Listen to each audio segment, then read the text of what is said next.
Well, hey there, you're on the internet, I'm unemployed, and welcome to the Triple N Network, where all you newbie nib nerds can find all the news you'll need. Let's look at an ink now, shall we? Today's ink is by Noodler's. Noodler's Antietam.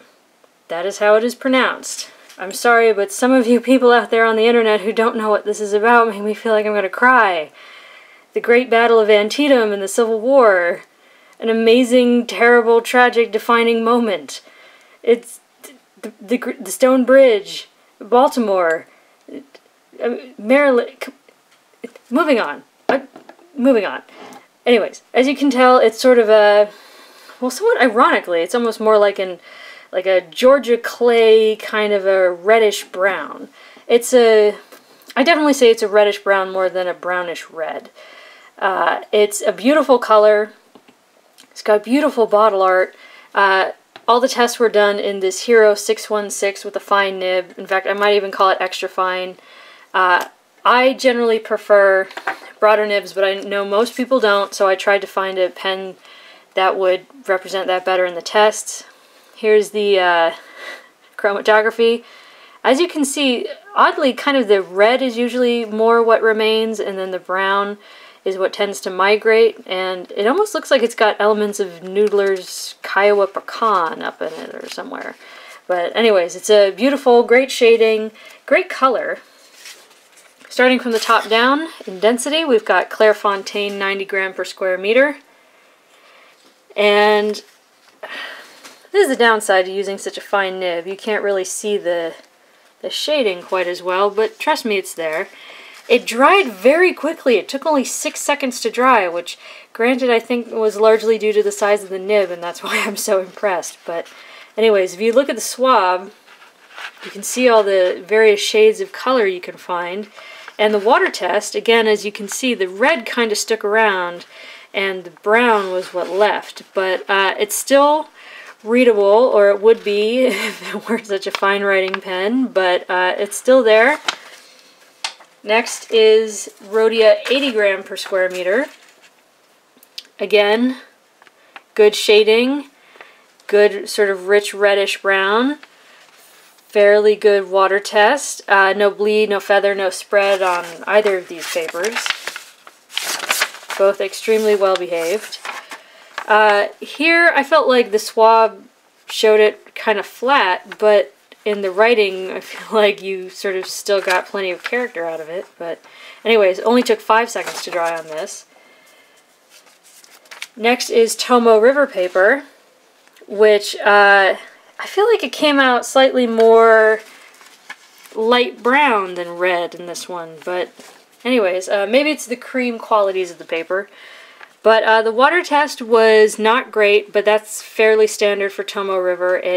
It tends to like to let ink just slide away as soon as you add some more water. Dry time was about 8 seconds, so this was the longest of all the inks. Of all the papers.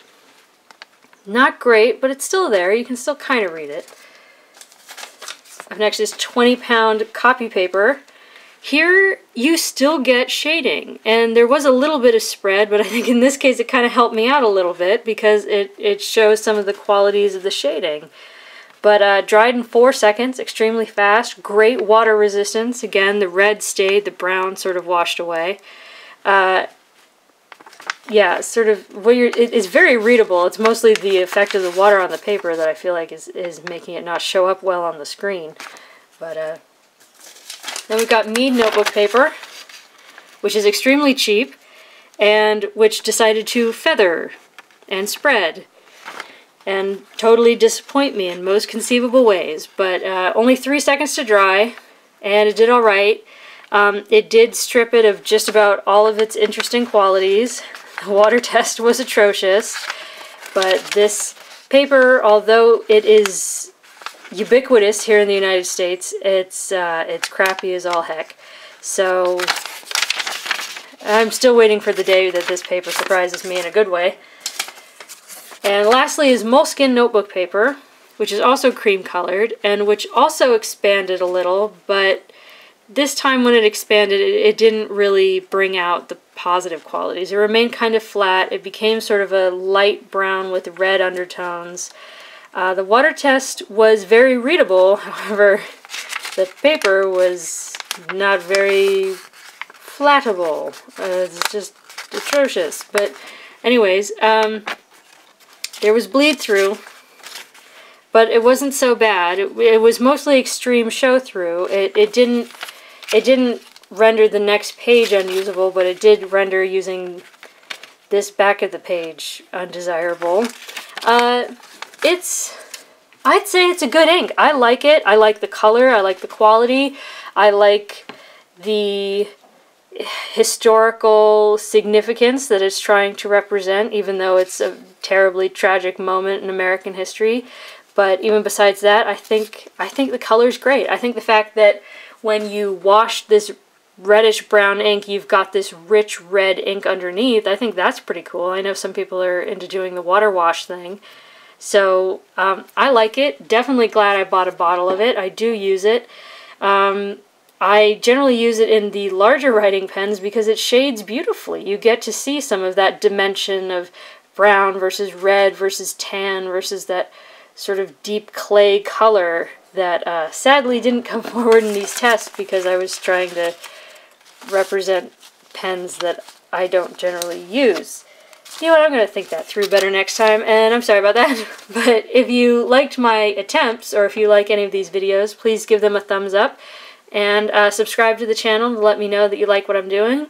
And so long from the Triple N Network. Have a good day.